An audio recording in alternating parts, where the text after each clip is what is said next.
Okey. Assalamualaikum Dato'. Assalamualaikum Okey, kita pernah tahu keputusan PRK Cini ya. Ya. Di mana BN berjaya mengekalkan ya. Alhamdulillah. Okey. Jadi malam ni nak minta Dato' ulas sikit tentang kemenangan Barisan Nasional di Cini ni. Boleh tak? Okey, pertama sekali saya nak beritahulah keputusan supaya orang tahu apa yang telah berlaku.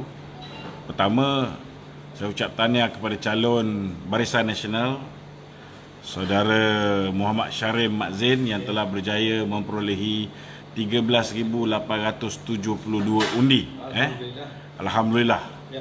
Calon bebas juga nampaknya masih lagi ramai orang bersatu yang masih memberikan undi kepada Tengku Datuk Hisham calon bebas kerana beliau memperolehi 1,222 undi. Maknanya Geng Bersatu ni masih lagi mengundi puak-puak dia. Okey. Ketiga, calon seorang lagi ni. Ni kawan lama saya ni. CMK Cucu Mak Kilau ni sebenarnya ni, kan? Seorang DJ, Syukri Lamli. Calon bebas hanya memperolehi 137 undi. Ni hilang wang pertaruhan ni. Hilang lah. Okey. Pertama sekali, kita menang dengan majoriti 12,650 undi. Alhamdulillah. Jadi pertama saya gembira. Saya gembira kerana 73.87%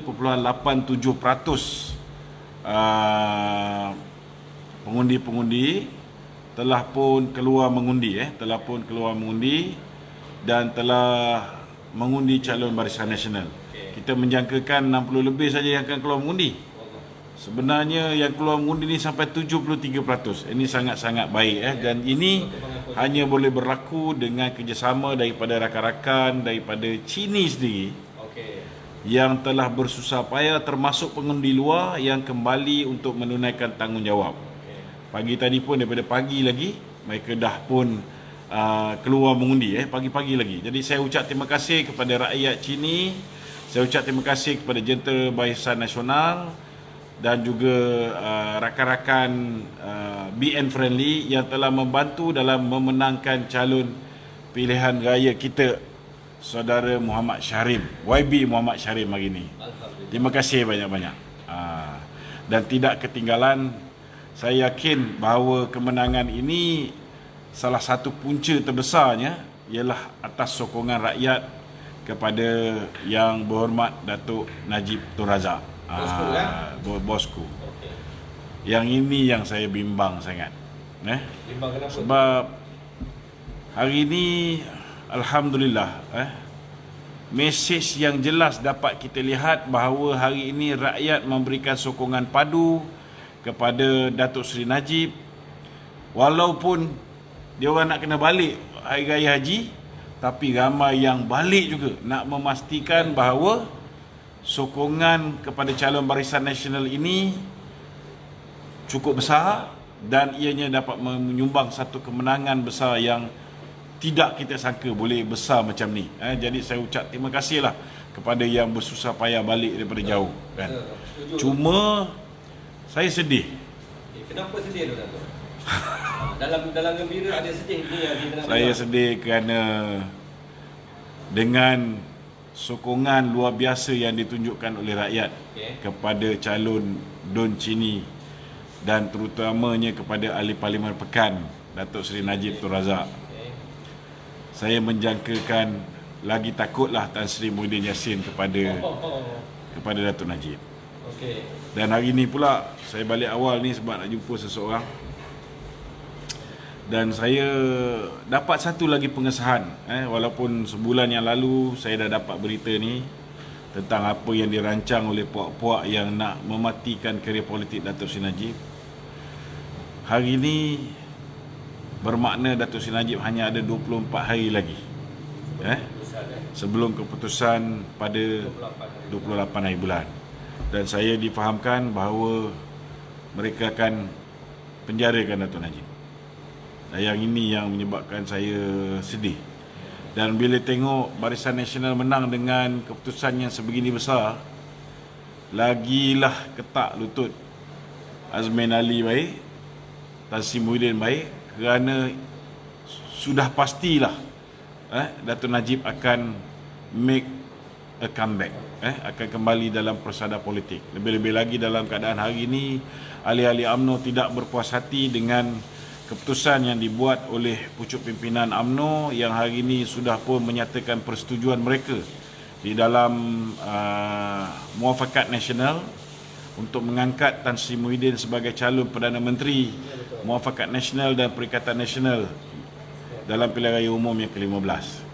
Kita punya calon sendiri yang berwibawa, tapi calon ni difitnah, kan? Dan hari ini tidak ada cara lain yang mereka akan buat selain daripada menyumbat Datuk Seri Najib pada 28 hari bulan ni. Kerana itu saja yang membolehkan Tan Sri Muhyiddin kekal berkuasa. Itu saja yang membolehkan bahawa perancangan mereka untuk mempergunakan dan memperkudakan UMNO dapat diteruskan, kan? Jadi ini sebabnya saya rasa sangat sedih. Saya sangat sedih kerana kita dah tidak ada banyak masa. Itu sebabnya saya nak beritahu bahawa sekiranya apa yang kita harap tidak berlaku ni berlaku pada 28 hari bulan ni, maka UMNO kena firm. Kena firm. Kita tahu bahawa tindakan ke atas Datuk Najib, tindakan ke atas Datuk Zahid ni bukan Datuk Najib je yang akan kena sumbat penjara ni. Datuk Zahid pun akan disumbat dalam penjara. Lepas ni mereka Tengku Adnan pun akan disumbat dalam penjara, daripada maklumat yang saya terima. Jadi saya nampak bahawa beberapa kes yang sengaja dilepaskan adalah untuk memastikan bahawa mereka boleh kambing hitamkan bosku. Jadi kes yang sepatutnya melibatkan pemimpin-pemimpin UMNO yang sepatutnya dibebaskan, pemimpin-pemimpin kita yang didakwa dengan niat jahat oleh Tommy Thomas dulu, dengan didakwa kerana tindakan politik untuk menekan mereka, maka sekiranya Kerajaan Perikatan Nasional masih meneruskan pendakwaan kepada mereka-mereka ini, pemimpin-pemimpin UMNO masih lagi enggan untuk memulangkan duit UMNO, walaupun mahkamah bulan 2 itu hari dah memutuskan untuk duit UMNO dipulangkan. Bila Jabatan Peguam Negara di bawah Tommy Thomas dulu merayu supaya duit ini tidak dipulangkan, bila baru 2 minggu sudah mahkamah mendengar permohonan untuk menangguhkan pemulangan duit UMNO, walaupun mahkamah dah kata kamu tidak ada hak untuk menahan duit UMNO ni, pulangkan segera. Bank pun tak nak pulang, yang menyebabkan Peguam UMNO mengambil keputusan, alhamdulillah, untuk mengambil tindakan penghinaan mahkamah ke atas bank. Kalau mereka masih meneruskan penganiayaan kepada pemimpin-pemimpin UMNO, tidak ada sebab kenapa kita harus tunduk dan membiarkan diri kita diperlakukan sedemikian rupa. Saya mengharap dan merayu kepada semua kepimpinan UMNO dan ahli-ahli UMNO, akal umbi sekali, sekiranya mereka masih lagi meneruskan penganiayaan ke atas Datuk Seri Najib, ke atas Datuk Zahid, ke atas Tengku Adnan Mansor, ke atas Datuk Ahmad Maslan, ke atas Tan Sri Syarif Samad, Bung Mokhtar dan sebagainya, Datuk Aziz Rahim, sewajarnya lah kita meninggalkan Perikatan Nasional. Tidak ada sebab kita yang 39 kursi kita sumbang, kalau tak ada sokongan daripada UMNO ini, maka Muhyiddin tidak boleh membentuk kerajaan, Muhyiddin tidak boleh menjadi Perdana Menteri. Betul. Tetapi dia langsung tidak ada rasa terima kasih langsung. Kalau dulu mereka boleh membebaskan Lim Guan Eng yang pembicaraannya sudah berjalan, 25 saksi sudah dipanggil, tapi boleh digugurkan pertuduhan. Kenapa tidak boleh dilakukan benda yang sama terhadap pendakwaan politik, terhadap malicious prosecution, pendakwaan yang berniat jahat, selective prosecution yang berlaku di zaman Pakatan Harapan. Boleh saya tanya satu soalan? Ya. Kenapa Datuk kata pendakwaan yang berniat jahat? Berniat jahat itu telah nyata. Ya. Kalau kita tengok Apa sebab-sebabnya Datuk kes yang melibatkan pemimpin-pemimpin Pakatan Harapan, contohnya Azmin Ali, terang lagi jelas tapi tidak didakwa. Okey. Sedangkan kita ada bukti dari segi video. Video tu, orang yang merakam video tu ialah orang yang menjadi pasangan kepada Azmin Ali. Dia membuat pengakuan. Kedua, pertama ada bukti video yang saya sendiri dah hantar pergi ke Indonesia, dah hantar pergi ke Birmingham, UK, United Kingdom untuk buat laporan forensik, dah mengesahkan memang Azmin. Tetapi IGP boleh kata tak boleh cam kan. Abang kepada Presiden Korea Utara, CCTV daripada jauh tu polis boleh cam dua wanita, satu Indonesia, satu Vietnam yang membunuh abang kepada Presiden Korea Utara. Tetapi dalam kes Azmin Ali, walaupun depan mata, mereka tak boleh cam Azmin Ali. Dan Azmin Ali masih Bukan setakat tu, kita ada bukti video satu, kita ada bukti pengakuan Haziq. pelakon. Bila Haziq dah mengaku tu, salah seorang pelaku dah mengaku, patutnya Haziq tu dah boleh didakwa. Tapi kenapa Haziq tak didakwa? Kerana kalau dakwa Haziq, kena dakwa Azmin. Betul tak? Ketiga, video CCTV hotel itu yang diperolehi oleh pihak PDRM mengesahkan bahawa Azmin Ali masuk bilik tersebut, kemudian diikuti oleh Haziq, kemudian berlakunya pertemuan gajah dengan gajah ni selama 45 minit lebih, dan akhirnya IGP mengesahkan tidak ada bukti yang dapat mengesahkan bahawa Azmin ni boleh didakwa di bawah kanun acara jenayah kerana melakukan seks luar tabi'i. Yang ini memang jelas. Ini dah jelas, ini dah jelas. Kemudian kita lihat kes yang melibatkan banyak pemimpin Pakatan Harapan lain. Kes Terowong, Lim Guan Eng. Kes ada lebih kurang dekat 30 lebih laporan SPRM ke atas Lim Guan Eng dan juga Tony Puah. Langsung tak ada ni. Dan kita lihat sebaik saja Tommy Thomas mengambil alih pucuk pimpinan negara sebagai peguam negara. Kita lihat nombor satu, dia membebaskan Sibara Sarasia. Ada dua kes. Satu kes yang melibatkan akta hasutan, satu lagi kes MCMC gugur.